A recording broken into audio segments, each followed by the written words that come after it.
It's a beautiful day in the neighborhood, folks, and we're happy to have you watching us talk to you on The Sweat. Alongside the incredible Jessie Cofield, I'm the less incredible but still charming Emerson Lancio. Lots to get to, like Roman Quinn of the Phillies joining me in studio. That was really fun. We'll see how he holds up in another edition of Who's at Bat. Plus, we'll put a fantasy spin on NFL headlines as well as get you set for the final tournament of the PGA Tour season. Okay, love it. Love me some baseball as well, especially when we have every stinking team in action. It's a 15-game slate. And to celebrate, we're hitting you with the quad box right off the top.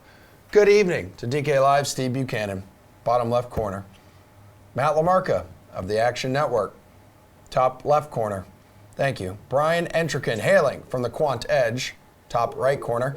And proud owner of DFSR.com, Mr. Doug Norrie. The Brady right Bunch. corner. Okay. All right, it's MLB pickoff when you choose between two guys in action tonight. So Clayton Kershaw is the top priced pitcher on the slate at $12,000 going up against the Blue Jays. Are you paying up for him, or are you looking at like a cheaper option that could match his output? Steve, you're batting leadoff. Oh boy. I'm going to need a minute here because I'm about to actually say some positive things about Clayton Kershaw. This is a big moment for me here. So I'll, here we go. Take your time. He's been absolutely incredible since the beginning of July. He's been averaging 28.7 DK fantasy points. He's got a 33.5 K percentage during that span, and quite frankly, the Blue Jays suck against lefties. 307 WOBA, 171 isolated power, K percentage of 23.8% against them. I mean, yeah, if you have the dough, if you can spend up for him, Clayton Kershaw is very, very, very much in play tonight. Like I said, this is big for me because I've never been a big Clayton Kershaw fan. Just to go off of that, though, I think Steven Strasburg's in a really good spot, too, 10,400. Going against a Pirates team that is averaging 1.6 runs over their past 5 games. Their offense has gone absolutely ice cold here. So if you got the money, yeah, Kershaw's a guy. All right, he's $12,000. Doug, do you want to pay up for him? We have him for the most projected points, obviously. I don't mind paying down here for Aaron Sanchez, though, because the Astros, if they've proven one thing, is they can take someone else's pitcher and just have them do the thing they do really well a lot more than the other team used to have them do, and that's really what they've done with Sanchez. Less fastballs, more curveballs, more changeups. The last game was kind of brutal for him, but the first 2 games in Houston, 6 Ks in each. I like him tonight. He's a big favorite. Only 6,800 on DraftKings. I actually think he'll probably be a pretty chalky play there. Brian, do you want to shell out $12,000 for Kershaw tonight? I won't be. I echo Steve's sentiments that Kershaw's been outstanding this year. I think he's one of the only 1 or 2 pitchers that's gone at least 6 innings in almost every start this season. But for me, if you're not going to punt with Sanchez, I'm a big fan of Sonny Gray this year. At home this season, opponents are only hitting .215 with a 269 WOBA on the year against him. He's been striking out almost 30% of the batters he faces at home.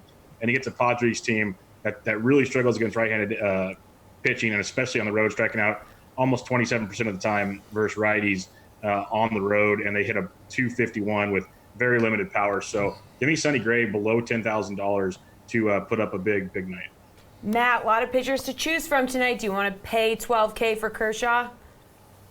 Yes, I do. I love Clayton Kershaw. He is 100% back. If you look at the strikeout rate since the All-Star break, it's way up. Swinging strike rate on his slider is back to around over 40%, which is basically what it was in his prime. I mean, he has figured out how to pitch similarly to how he did in his youth, now in his age 31 season. It's an elite matchup. I mean, we have the Blue Jays projected lineup here as having a 36.8% strikeout rate against left-handers over the past 12 months. So it's a really good spot for the guy who's been, one of, if not the best pitcher in baseball since the All-Star break. I don't need an excuse to play Kershaw, but I don't need to look for one tonight. All right, how about a couple dudes leading the MVP race in their respective leagues? They both have pretty good matchups this evening. We're talking Mike Trout in the second game of a doubleheader against Texas. It's going to cost you $5,500. Cody Bellinger, $200 cheaper against Toronto. Take your pick here, Doug. Oh, I said it last night. I love Trout. I love him even more tonight. He homered in the first part of the doubleheader today, up to 42, leads the league. You really don't need to go out on a limb to make a case for Trout. I mean, the easy stats are he walks as much as he strikes out, He hits home runs. He hasn't stolen as many bases this year, and that's where he and Bellinger are sort of similar still. They both have 10 steals on the year. But in terms of a guy that has an outside chance of ending up in that Ruth and Bonds WAR category, this is a great spot against the lefty. Good weather, real hot in Texas. Burke can strike some guys out, but I'm all over Trout here again. Okay, Brian, you want the man who's leading the league in home runs or the man who is just one home run behind him? Yeah, give me all the Mike Trout. Like he said, he already went deep once today. It was a laser to left.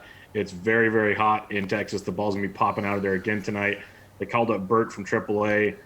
He's given up well over a home run per 9 in the PCL this year with the minor league baseball. He can strike a few guys out, but that's a few guys that's not named Mike Trout. So give me Trout going deep. Bellinger's always great, but Trout is in a much, much better matchup and a much, much better hitting environment tonight in Texas. Maddie, you got Cody coming off an 18 fantasy point performance last night against Atlanta. Yeah, it's Trout. I mean, listen, Trout is just, I don't even think it's an outside chance that he's with those guys at the end of his career. I mean, if he can continue to do what he's done for the past 5-6 seasons, he's going to be up there. So, for my money, he's the best baseball player I've ever seen, and this is arguably the best season he's ever had. His OPS is over 1,100. He's crushing lefties, he's crushing righties, and you have to love the matchup in Texas. Best weather rating on the slate over at Fantasy Labs. Angels are implied for 6.4 runs in the second leg of the doubleheader.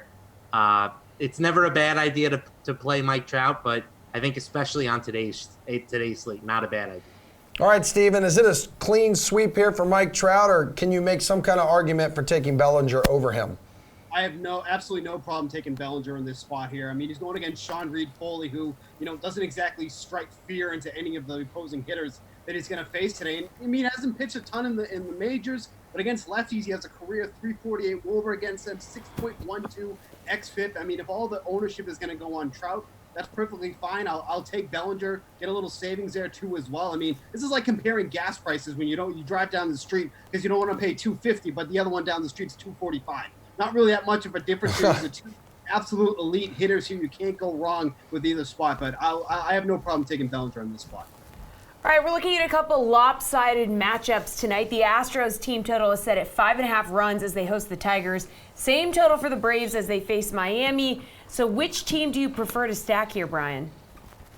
For me, it's all about the Braves. The Astros are always a great team to stack, but Eliezer Hernandez facing the Braves there in Hotlanta is getting for some trouble. He's given up over 3 home runs per 9 in his career on the road. He has an ERA well over a 4 on the road. There's a lot to love there with the Braves, especially the left-handed side of the Braves with Freeman and Albies and company, and throwing some Ronald Acuna for good measure. There's a lot to like with Atlanta, and they're going to put well over 5.5 runs on the board tonight. Matt, who are you stacking up tonight? I'm going to be honest, I'm scared of both of these teams. And if you just look at the Vegas numbers here, neither team really an appealing play from a sharp perspective. Atlanta opened at minus 325. They're down to minus 260.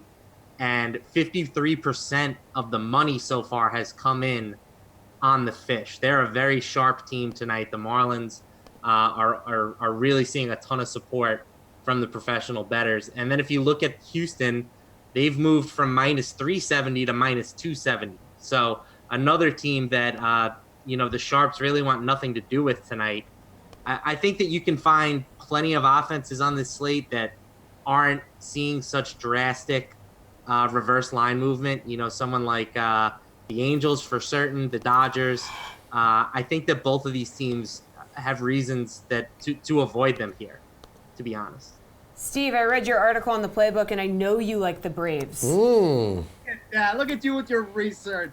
I love it. Yeah, it's going to be the Braves for me here. I mean, Hernandez has just been so bad away from Marlins Park. 397 WOBA, 5.91 xFIP, 8 of his 15 home runs allowed. And, he just gets hit extremely hard against lefties. You look at this lineup tonight, you got 5 of them in the lineup.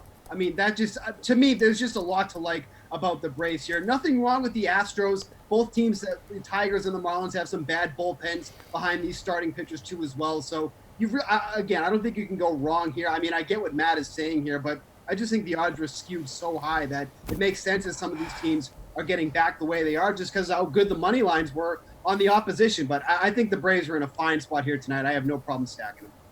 Doug, where do you want to go? Yeah, Braves too. Even with that line movement, their implied run total is sitting like pressing up against 6. It's like 5.94 or something like that. So even with some downward guidance on the runs coming from Vegas, they're still easily one of the highest projected teams between the two. And Houston right around 5.75. So Braves a tick higher. The top of that lineup absolutely crushes. Donaldson's even hit righties better this year. He's been notoriously a lefty crusher for most of his career, and smaller sample size and all, but been better against in this split. So it's not a chalk stack for me, but between the two teams, I'd rather go the Braves here. Mr. Nori, Mr. Entrican, you all have a good night. Steve and Matt, you're on a 30-minute break until we bring LaMarca back to fight you, Steve, and put up your bukes. Okay, but first, it's my in-studio sit-down with Roman Quinn of the Phillies right after these words from Pat Mayo. The team total line also feeds into some of the other back-end team metrics that we project, run pass percentage, just total teams plays, total team efficiency, the spread in the line or the spread and the team total feed into that a little bit. So, but that's more of a nuanced type thing. But as the line shifts throughout the week, if I see a huge shift in a line, it might just kind of trigger something to double check, that total dropped 4 points. Is this quarterback healthy, even though they say he's going to play? Maybe he's playing and he's hurt, that sort of thing. It just makes you sort of double check. It's a way to, reevaluate and make sure you're not missing something when you see a pretty big line change towards the tail end of the week. Drew, is there anything to add to that? And do player props, individual player props, factor your decision making at all? No. I know, once again, I love you, Peter Jennings. I know you love player props, but they are not a part of my decision-making whatsoever. The player props market is generally a low-limit market, very illiquid in terms of how it's being bet. So it hasn't been made efficient by kind of the market as a whole. So it's not a resource that I use. I think if there's a player prop that is outlandishly different than what our projection is, then I'm interested in trying to dig in on the projection again. But that's a rare scenario that happens. Usually the player props are within striking distance of most of our player projections anyway. In terms of using Vegas to help, I think the ways Mike illustrated are the ways that generally it helps my process. It funnels a lot of the work for our projections in terms of play calling and in terms of pace of play and different things that are associated with those team totals. And then on the rare occasion that you do see a big line movement, it is a good indicator, kind of a flag warning to just check in and reassess that game you're looking at. Drew, we'll stick with you on this one. For a long time, when you see that Q next to a guy's name on DraftKings, they're questionable to play. We don't know. But all of a sudden, let's say Leonard Fournette, he's questionable all week. He missed practice on Friday. But we get word at 11:35 a.m. Eastern time on Sunday morning that he's good to go and he has a good matchup. You know he's coming in low owned because people didn't have them in their lineups to begin with. Are those ever players to target? And do you like to risk on those guys? So I would say just in general, any information that is unclear and revealed on Sunday morning opens up a big opportunity for players that are going to be low owned, whether it's a situation like you described where the player is questionable all week, because most people are building their lineups on, Friday or Saturday. They're not coming back to necessarily check in and make adjustments to their lineups. So that news that breaks, an hour and a half before kickoff of the 1:00 games is usually news that can help highlight which players are going to be lower owned. So those situations where a player is a surprise scratch, their replacement running back or their replacement wide receiver, you're going to get pretty good number on in terms of the ownership. So I do often adjust my lineups heavily on Sunday morning based on how that news is moving around. Not necessarily because it's moving projections substantially, but because I know it's revealing opportunities to get low-owned players into my lineups. Today is a special day. I'm joined in studio by Roman Quinn of the Phillies. Roman, thank you so much for joining us. Thank you for having me. All right, take me back to 2016 when you made your MLB debut. Talk to me a little bit about that. Do you still remember how it feels? Oh, most definitely. It was exciting. And it was kind of nerve-wracking just because I was playing in Washington, D.C. on 9/11. And it was a big event going on for them. And that happened to be my debut. And I remember the first ball coming to me. I really didn't see it, and I ended up making the catch, but it was definitely fun. You've made it to the big several times now. Obviously, went pro when you were 18, had your debut when you were 23. Is it difficult going up and down like that? It definitely is. Just trying to get in the rhythm of being in the big leagues is pretty hard, and just knowing that the pitching is different. And I feel like, yes, the minor leagues prepare you in a way, but when you get to the big leagues, it's a whole another different level. Now, you're truly a speed demon here. Baseball America named you the fastest player in their 2011 draft report. You went on to steal a ton of bases, setting some records actually while in the minors there. So do you think you're the fastest player in the league? That's the real question that we want to know.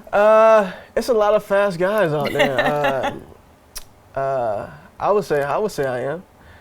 Just because of, we would never know unless, it was a 60-yard dash or a 40-yard dash was to go on, but I think I am.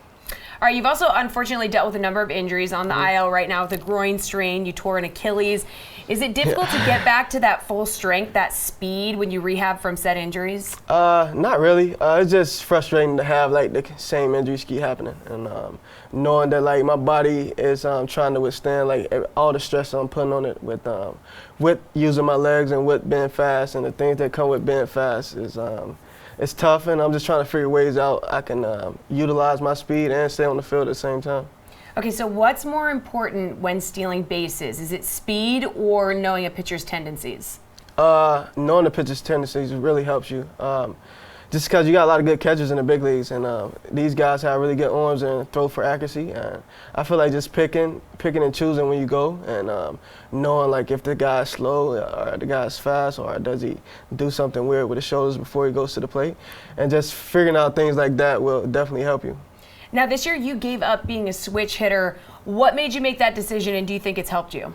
Just with my injuries, I was trying to figure out something I can do to like tone down the workload, and I think it helped me sort of in a way, just because I always wanted to know if I can hit righty on righty, like I did in high school. But I'm glad to be back switching it now, and I'm happy in the position that I am.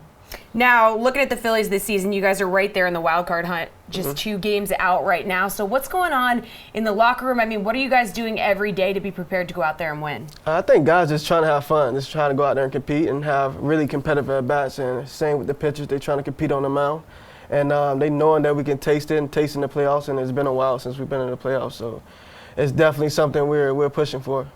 Now, the Phillies really revamped their offense for this year, as we know. McCutchen, Segura, Realmuto, of course, Bryce Harper. I mean, how exciting was it for you when you got the news that you were going to be playing with those guys? It was definitely exciting, just because, watching these guys play from afar and playing against some of the guys, and just knowing that they're going to be on your team is pretty special. And especially like Andrew McCutchen was someone I looked up to coming out of high school, and him being a center fielder and playing from Florida, somebody I looked up to. Very cool. Well, the Players Weekend jerseys came out recently.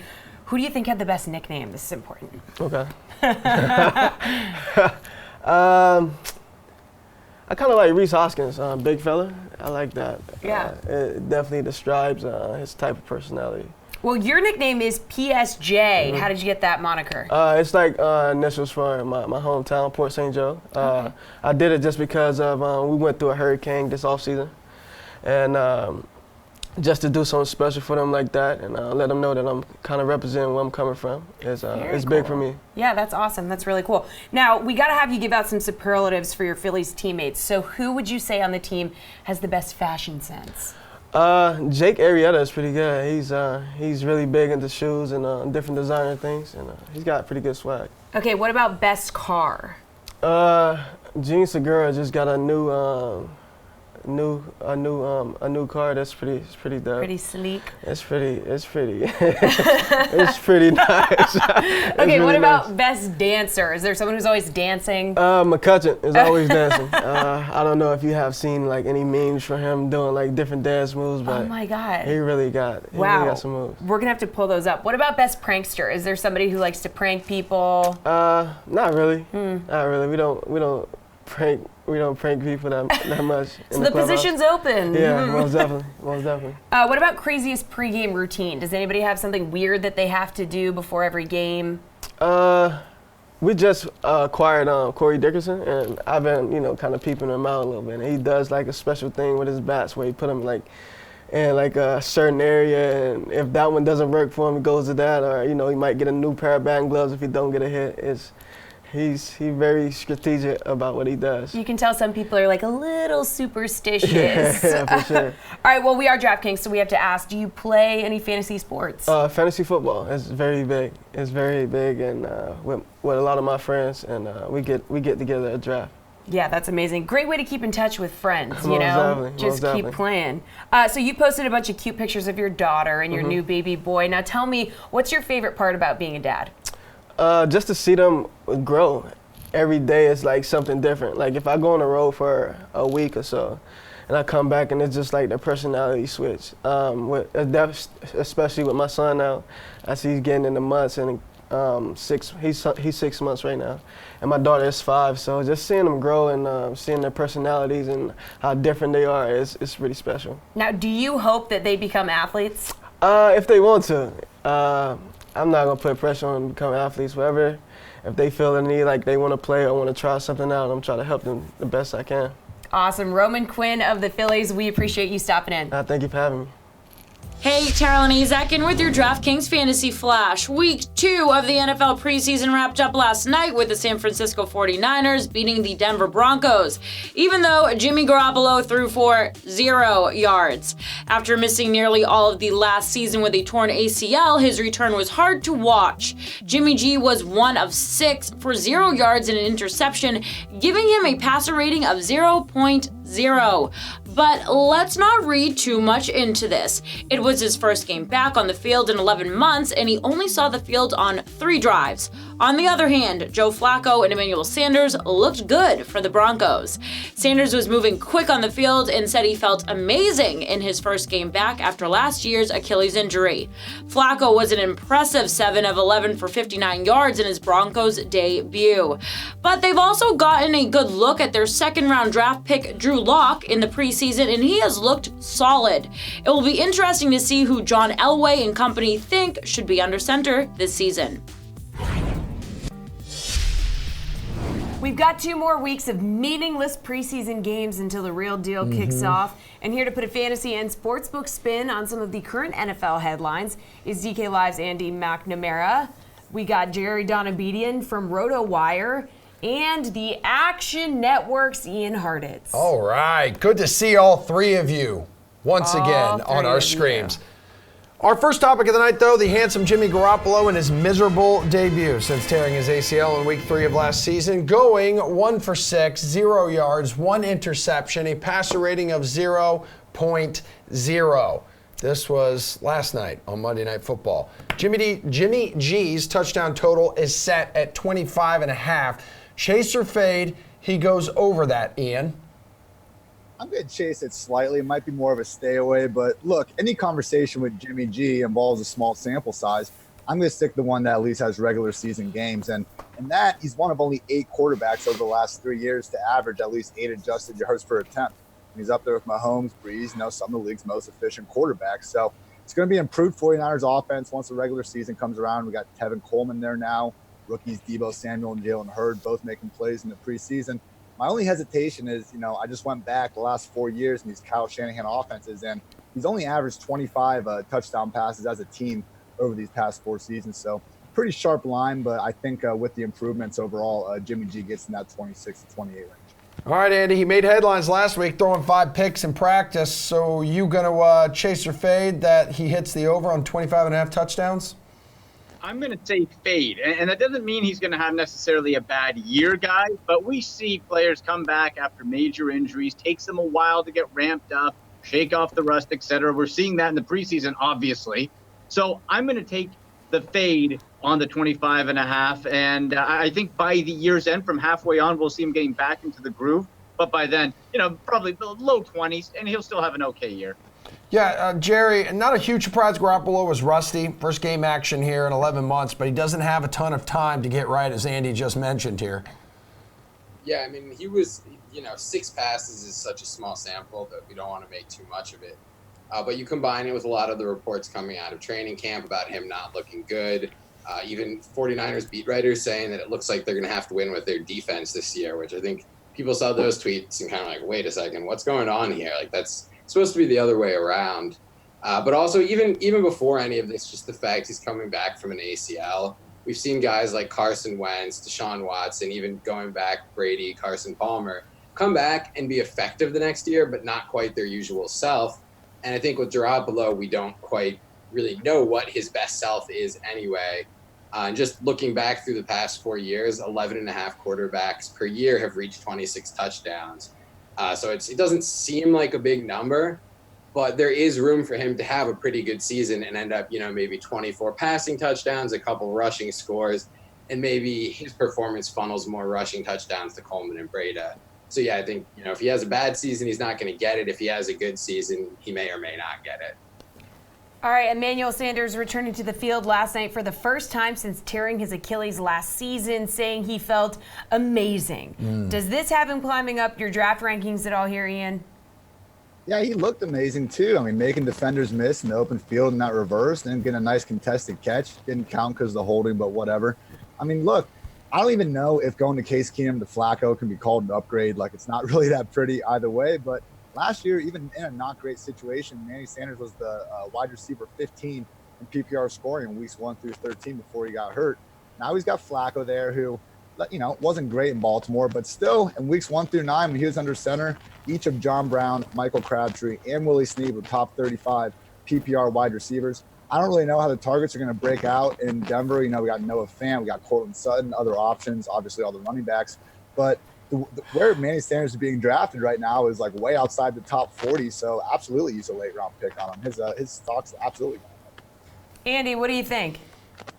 Yeah, his recent injury history has me a bit concerned. He looked good, that's fine, but missed 4 games in each of the last 2 seasons. The good news is, though, like Ian said, target-wise, now it could be spread out, but there's not really, outside of Phillip Lindsay, that wow factor. Noah Fant is a rookie tight end. We've seen rookie tight ends take a couple of years, the youngsters, to get used to the NFL and all of their extras that they have to, extra responsibilities. So I like Emmanuel Sanders. If you can get him at a value, sure. As a WR3 in your DraftKings lineup when it comes time, yes. Much higher than that, I'm still a little skeptical on the health. Right, Jerry, what do you think? Well, I have to push him up because I've had him so low this whole time. Like, he's been being a 32-year-old wide receiver. It's going to be 9 months away from a torn Achilles week 1. I just had him totally stay away from him in every draft. There'll be someone who wants him more than I do. And really only the last 2-3 weeks, maybe 2 weeks really, have I been starting to get a little cautious or scared about that. Even when he came back to practice, okay, maybe he'll be ready for week 1. But the history with guys who make quick returns from these Achilles or ACL is they deal with other injuries throughout the year, even if they make it back from the initial one. But I mean, last night he looked like Manny Sanders, the way he was, going up, making a catch downfield, didn't count. And the speed was there. Obviously, he's a guy who just to the naked eye has always been really quick, and it looked like he had that. I still think there is heightened risk for injury anytime you're talking about a guy coming back from an Achilles. But that's kind of factored into the price. So, yeah, I think I have to move him up and consider him definitely in that WR3 range once it comes to week 1. Hey, Andy, we have Yahoo Sports reporting the Bears are in love with rookie running back David Montgomery, plus 1,600 to win Rookie of the Year on DK Sportsbook. So how much do you like him as a potential long shot with those odds? Guys, I like him. And the main thing is because I am so not sold on Kyler Murray, and I think he's going to be a colossal bust at the pro level. So that's your overwhelming favorite. So if you buy into Kyler Murray, you're going to say, no, I don't. I am a total non-believer in it. So you look at the rest of the odds, they're pretty spread out. Nobody really jumps out to you and necessarily wows you. So where are you going to have the most opportunity at running back? Tarek Cohen can still be, I think, more of a gimmick guy potentially. And so you go with Montgomery. Does he have potential to bust out? Absolutely. So if I have a few extra bucks, sure, lay it down on the DraftKings Sportsbook. Why not? Yeah, Jerry, the Bears will have a lot of carries to go around with Jordan Howard now playing for the Eagles. He had 250 carries last season. Yeah, I'm not. I think this is a decent bet, but I think I'd rather go with Miles Sanders. Similar logic. I just think the Eagles have a better offensive line, more touchdowns to go around, better overall team strength. But similar, situation with talented rookies in a crowded backfield. And yeah, I think the point about Murray is a very good one. I actually do think he's going to be a good pro quarterback. But I think if the Cardinals go 6-10 and he throws a lot of interceptions, which for a rookie quarterback who's going to throw a lot of passes is a good bet, there's just a lot of people that won't give him the award. Even if he plays well, he puts up yards and touchdowns, they'll say, look, he's a quarterback, the team was bad, he turned the ball over, he took sacks, and they'll default to, whoever the running back or wide receiver is with the best production. You look at the rookie wide receivers in this class, a lot of talent, not a lot of target security out of the gate. Like Marquise Brown, DK Metcalf, Deebo Samuel, all have huge upside for their careers, but they're going to have a hard time getting the targets out of the gate. So I think you look at like a Montgomery or Miles Sanders as being your best value here. Ian, what do you think about this bet? Yeah, I agree with the Sanders call, and I don't hate Montgomery at plus 1,600 either. It's just kind of crowded in that Chicago backfield. I mean, even if Montgomery does get most of those Jordan Howard 270 touches from last year, Tariq Cohen's definitely going to have a role. And they brought in Mike Davis and my guy Cordero Patterson to at least get a few carries per game. So we'll see how that shakes out. But the one situation where we do know there's going to be a rookie running back that's going to be the lead dog is in Oakland, Mr. Josh Jacobs. He's not getting much time on Hard Knocks, which is unfortunate because this guy can do it all. 3-down back. Mike Mayock, their GM's been saying as much ever since they drafted him.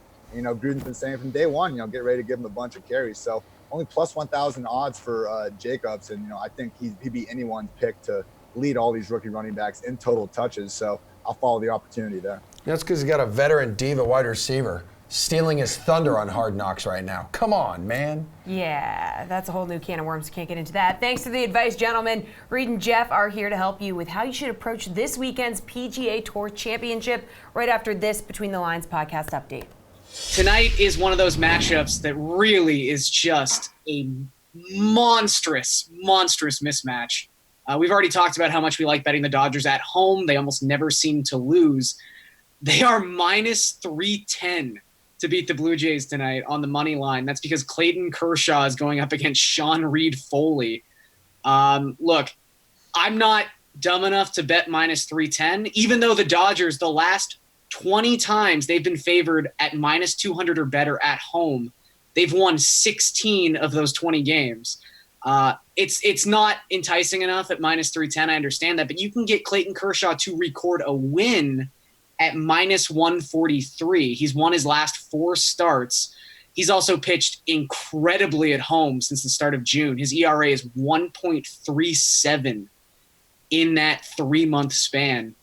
He's been untouchable at Dodger Stadium. Then you got Sean Reed-Foley, who's been bad in general, but specifically he's struggled with left-handed bats, which the Dodgers are going to have 5, 6, 7 of those in the lineup tonight. So I think if you want to attack that game, and I think if you're sane, you probably want to, the best value you're going to find is Clayton Kershaw getting the win. And I don't think there's any question he pitches deep into this ballgame. So that's another one I'm looking at.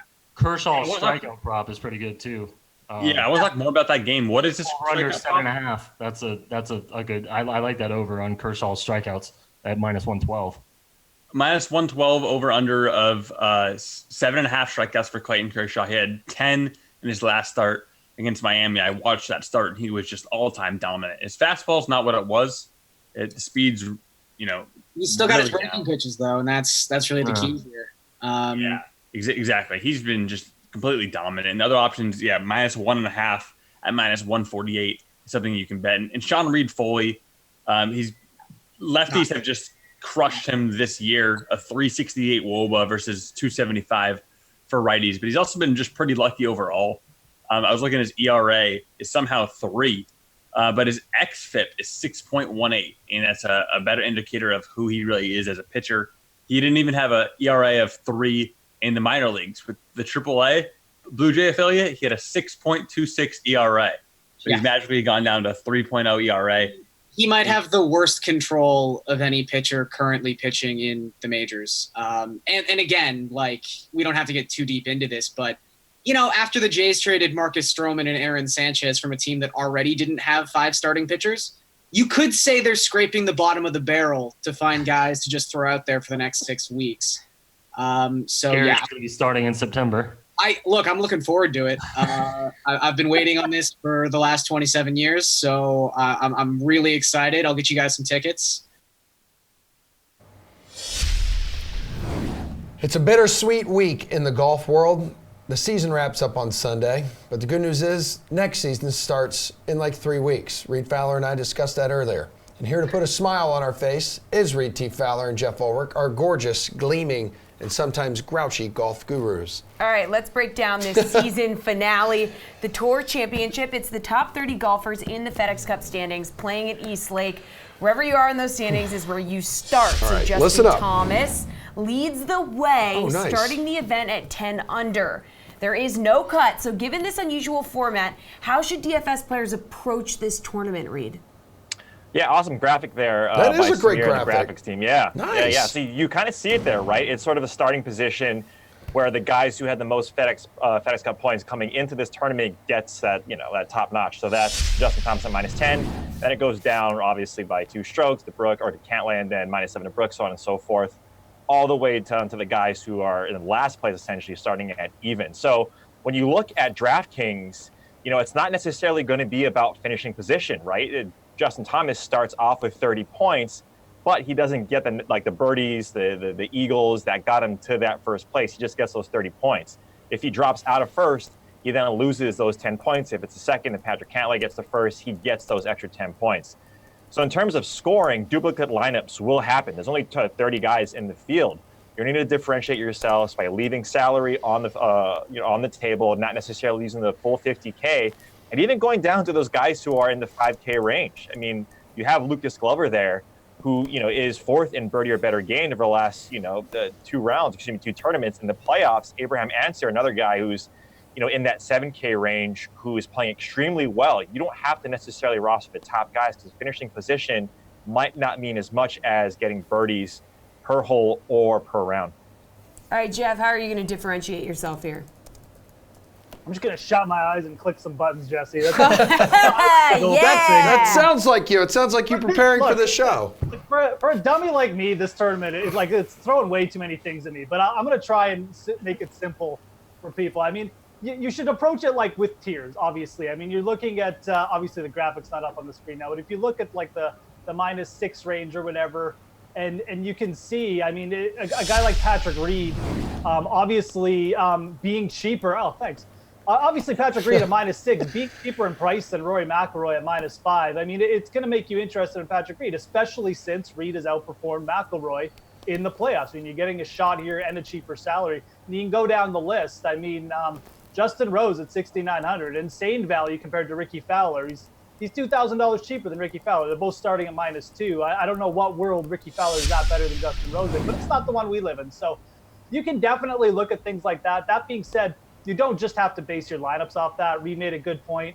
I mean, these finishing positions they're gonna be completely different after even just one round. So the players in the bottom are definitely in play. And for GPP purposes, it's only a 30-man field. So some of these more expensive players, I'm thinking guys like Matt Keuchel, maybe Oosthuizen, who's the most expensive of the bottom group, they're going to be lower owned. And that's really good in a 30-man field for big GPPs. So there is a lot of strategy to it.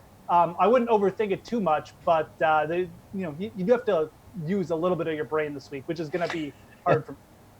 Yeah, it's also hard for me day in and day out. I feel you there, Jeffrey. You think Justin Thomas, though, will close this one out, or is there someone else you're looking at to overtake him at this event? I mean, the way he's playing, I mean, holy crap, we're spotting this guy's strokes now. Yeah, if I had to choose, I don't think it's going to be Justin Thomas. There's a couple reasons why. I just don't think East Lake is necessarily as forgiving a course as Medina was last week. Medina was basically a par 72 that wasn't really up to tour or major championship standards, that the guys just came and gripped it and ripped it. East Lake has traditionally played a lot tougher. You have to hit fairways here. The par 4s are a lot longer. There's only 2 par 5s, one of them 600 yards. I think it's going to lend itself to one of those guys behind him, like a Reed or a Cantlay, who's just been a little bit more consistent off the tee. So I guess, I mean, in that vein, I'm kind of fading Justin Thomas, I guess, because he's so expensive as well. I do think someone other than Thomas is going to win this week. What do you think here, Reed? T7 at East Lake in 3 trips. Yeah, I mean, if you just look at the playoffs, Justin Thomas is playing the best by strokes gained, total metrics, whatever have you. He's gaining about 2.5 strokes on the field over the last 8 rounds or the last 2 tournaments. So if he just plays on average, right, in terms of strokes gained, that's 8.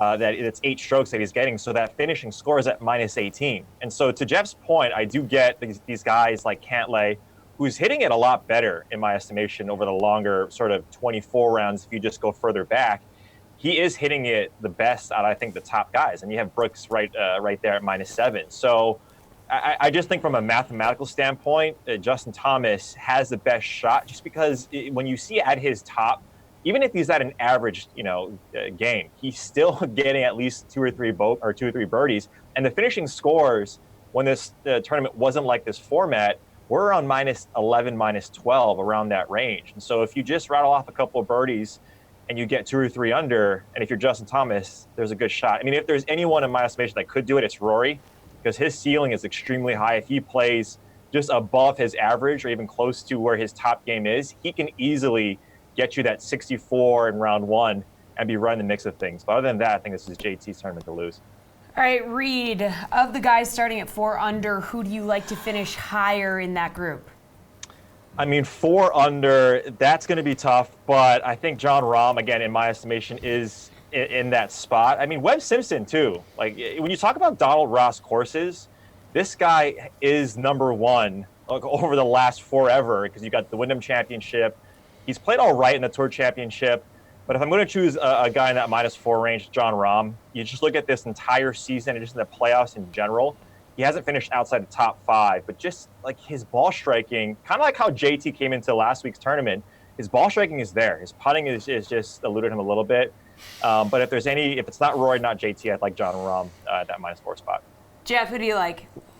I mean, I think Rahm and Simpson definitely the favorites. I'd side with Webb. He's got a fantastic record at East Lake, too, like multiple top 5s over 5 starts here. First in the season, par 4 scoring as well. I mean, I mentioned this is a par 7. He has only 2 par 5s. Great long iron player. Reed mentioned the Donald Ross connection. I really like Webb Simpson out of that range. He would be my choice. I really think you should mention Matt Keuchel, though. He's going to be a really low-owned target here because he's still 9,100, and he's been playing like crap last couple tournaments. So GPP-wise, I think Matt Keuchel is the interesting play in this group. But for me, if I'm picking one player to come out, it's Webb Simpson. Jeff, how about who you picking in the guys at 3 under? So we're talking like Woodland, Reed's boy, Finau, Scott, Dustin Johnson, Matsuyama. Yeah. I really feel like Finau and Matsuyama are going to be the chalk. I'm going to go off the board, though. I'm going to say Gary Woodland. I feel like Woodland's kind of been building up that form we saw him build up to at the U.S. Open again. Started to play better last week, especially. Again, I kind of like this a little bit longer course. We got to hit fairways for Gary Woodland. He's really good at clubbing down, hitting fairways when he needs to. So I'm going to go off the board. I'm going to say Woodland. I feel like, Finau, Matsuyama, they can get a little bit wild. Matsuyama, just obviously, we're back on Bermuda with his putter. Who knows what he's going to putt like this week. So I'll go with Woodland. Reed, go ahead and just tell us why you're going with Tony Finau. Absolutely. I got to stick to my brand here, just the same way Jeff mentioned Ustays at the top of this segment. Like, I mean, we kind of saw it with Hideki last week. And when he has a normal putting round or his career best, right, over the last, since 2012 in one round where he gained close to 6 strokes putting, that's what Finau, I mean, no one except for, I think, either Cantlay or Justin Thomas is hitting it better tee to green than Tony Finau. I think he ranked 2nd in the field over the playoffs, but he's dead last in putting. He's absolutely dead last 30th in putting in this field. If he just has a normal putting a round or just a couple rounds, I think he can definitely do it. And Dustin Johnson, he's been playing like garbage, like complete trash garbage, but you get him on at East Lake, you get him on back on Bermuda, he is a guy who putts, half decent over the last 50 rounds. He's ranked 10th in strokes gained putting. That's someone, if you're talking about GPPs, which is weird to say, Dustin Johnson could be a nice little swerve play. Pretty crazy, too, this week. Dustin Johnson, like a lot cheaper in price than Finau and Matsuyama. So we'll see how the ownership works out. But you rarely, if ever, would see that. So. Yeah, DJ, his worst position upon arrival at East Lake in 5 years. So, yeah, he's not great. Not great, Bob. Not great. Okay, you two go do whatever it is you do on a Tuesday night. Oh, I know what We'll be Reed back does. to wrap up the show. Please keep that to yourself with some of Steve's favorite baseball picks of the night. But first, let's watch you challenge Roman Quinn to a game of Who's It Bat, okay? Right after Pat Mayo dishes on Justin Rose and Rory McIlroy. In the way that you have to start certain amount of strokes behind, that you need one of your players to really go low one of these days, or the top to just implode, which at East Lake is in the range of outcomes, but Thomas has just played so well here over the year that I would think that someone needs to come and beat him if that's going to be the case. And of the guys who have a chance to win, Rory would be that guy for me, but it sounds to me like everyone's kind of on the same page with that. And I think they should be. Rory is the only guy who legitimately has the upside to make up the number of strokes that he needs to make up. basically what we've seen over the course of the last handful of years is you're going to need to gain at least 10 strokes on the field to win this golf tournament. When you start factoring in how many strokes you're starting back, Rory needs to make up something like 12 or 13 strokes on the field. And he's like one of the only guys who is in his starting spot that can actually do it. Now, when it comes to DraftKings scoring, which is a completely different animal, birdies, eagles, bogeys, when you add it all up, he averages more per tournament than anyone else in this field. His upside is higher than everyone else's on the field, so he should be your favorite. He's going to be popular. Everyone's going to own him. He's in the perfect spot. So I don't think it's wrong. You're just probably going to have to differentiate in different ways, and there's a lot of ways to do it this week. Yeah, I think that's potentially the case. So what are the best ways to differentiate your team? And if people don't understand what we're talking about, it's if you take the chalkiest lineup possible, then all of a sudden that if you do, and I mean, frankly, it gets to a situation where, look, if you win a giant GPP and you split it with 8 other people, you're still happy that you won. You would prefer not to do that, though. So leaving money on the table is obviously going to be the easiest way to go about that. But how much money are we talking about leaving on the table here? Normally in a given week, I'd say it's $500 makes you one of the most unique lineups. This week, I think it might be $1,000 or $1,500.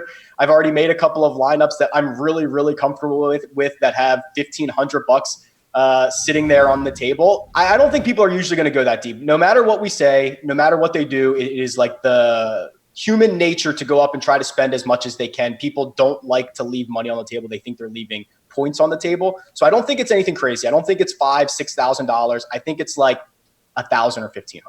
So in the case of not having to get your lineups duplicated, we think that Rory is going to be a very popular play. One of the ways to do that is you can take the chalkiest guy on the board if you want. You have to figure out ways around that. 1 is leaving money on the table. 2 is just not pairing him up with the next chalkiest guy. And it does feel like Justin Rose is going to be the highest owned player in this entire pool.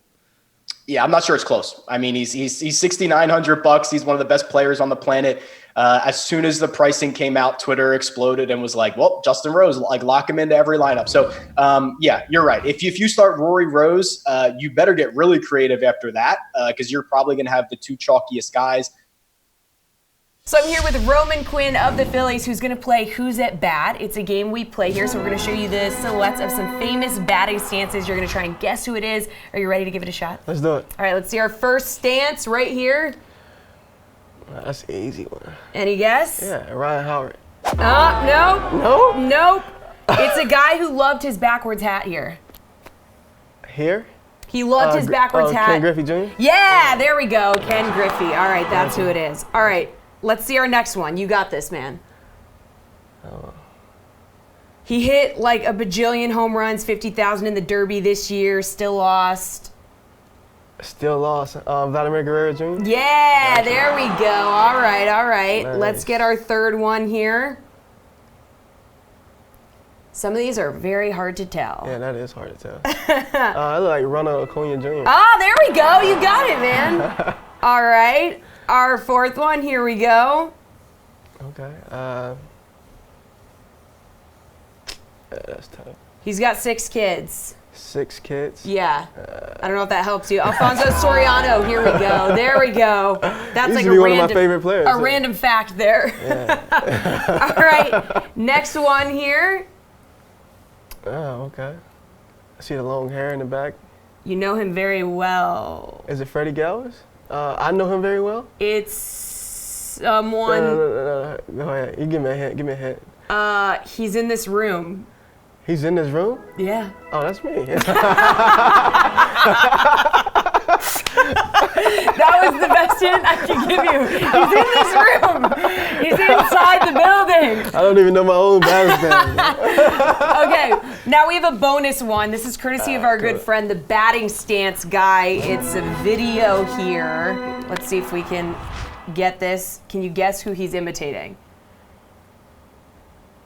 It's like it's a really famous dude. Derek Jeter? Yeah, you got it, man. Nice, All right, nice. Roman Quinn of the Phillies, thank you so much for stopping by. Thank you for having me. What's going on? Taryn and Zach here with your DraftKings Fantasy Flash. The Boston Red Sox ace Chris Sale is done for the season, and let's face it, the Red Sox playoff hopes are probably done too. The 7-time All-Star went on the IL late last week with elbow inflammation, leading to a meeting with Dr. James Andrews this week where they determined he would not need Tommy John surgery, a procedure that would have likely cost him the entire 2020 season. But he will be reevaluated in 6 weeks. Sale had the best season of his career in 2018 and now is having his worst. After signing a contract extension this spring that begins in 2020 and will pay him $145 million over 5 years.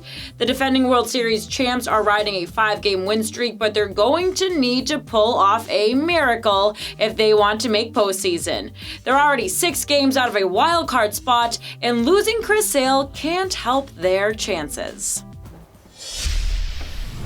Back one more time tonight, final block, and who better to join Steve for a Put Up Your Buke segment than his best friend, Matt LaMarca of the Action Network. But we do have a couple lineup updates to get to here. Indeed we do, sent over by our producer, Matthew Durrigan in the back. What's that, Matt? Okay. Vlad Jr. is in the lineup against the Dodgers. Yes, so that's good. He is. He's back in Chris there. Taylor, Kike Hernandez in the lineup for the Dodgers. Charlie Blackmon not in the lineup against the D-backs. Now that we have Taking all care of that, business.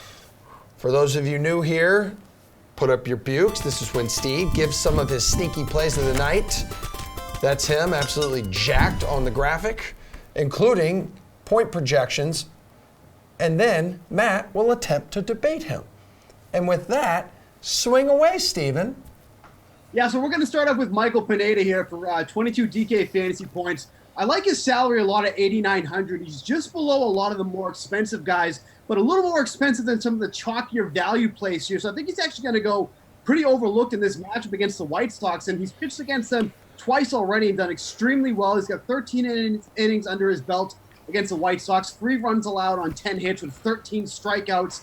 Let's not forget the White Sox are actually one of the most strikeout-prone teams in the league against right-handed pitching, 25.4 K percentage. Coming into this league, like I said, is the 4th highest in the majors right now. So I think this is a good spot for Pineda. He's looked good since he's come off the injured list, and I really don't think his ownership is going to be too high, so that's never a bad thing either.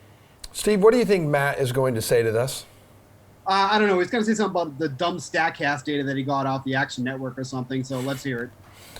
All right, Matt, what's your reaction?